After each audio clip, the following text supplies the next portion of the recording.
John McEnroe is open and honest when asked what he makes of British number one Emma Raducanu heading to the French Open without a full-time coach in place. I didn't believe in a full-time coach either, so it really depends on the player. These days it seems every player has a coach, and I don't recall who it was when she won the US Open, but I must admit I was surprised they parted ways after she won that. It was an incredible shock for her to win that.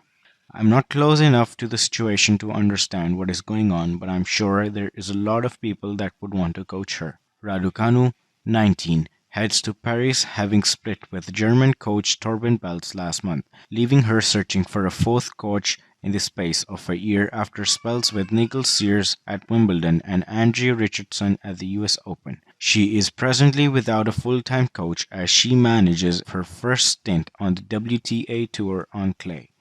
For McEnroe, a seven-time singles Grand Slam champion, he finds it impossible to say how Roland Garros will treat the British teenager who will start the tournament against the qualifier on the back of a retirement at the Italian Open in Rome. I'm not sure where she is physically or mentally right now. McEnroe, who is working for Warner Bros. Discovery thought Roland Garros continues. Raducanu's only prior experience at Roland Garros came 4 years ago with juniors, and McEnroe is keen to see her play with the freedom that allowed her to stunt the tennis world in New York last summer to win the US Open. Expectation and pressure has extrapolated out since then, naturally for a Grand Slam champion.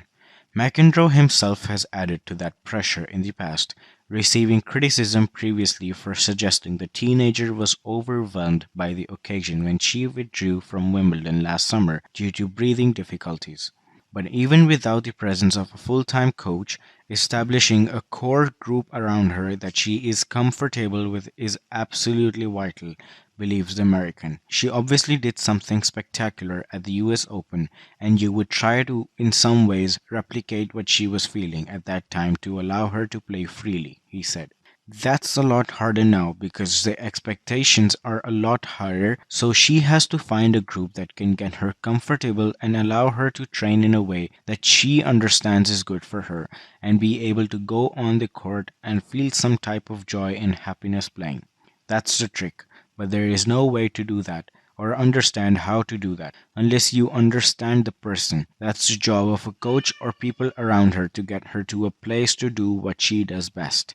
Raducanu declared herself fit for the second major of the year on Friday, last took to the court in Rome before back issues brought that to an early conclusion. The British number one was trailing in an intriguing match against Canada's Bianca Andreescu with the score at 6-2, 2-1 when she shook hands and quit. Raducanu had been complaining of lower back problems when she also reported at the Madrid Open the week prior. She called on the WTA Tour physio at 5-2 down against Andreescu and left the court for a lengthy medical time out before retiring 4 games later after being heard saying, "I can move."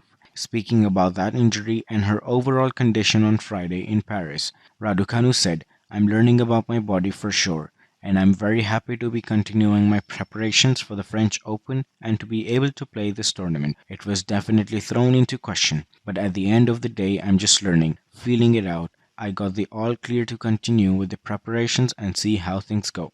Last week after Rome I definitely had to slow down that week, but this week I have been training and luckily being able to practice all of the shots. It feels good to be able to move freely and just like run around. It's quite fun."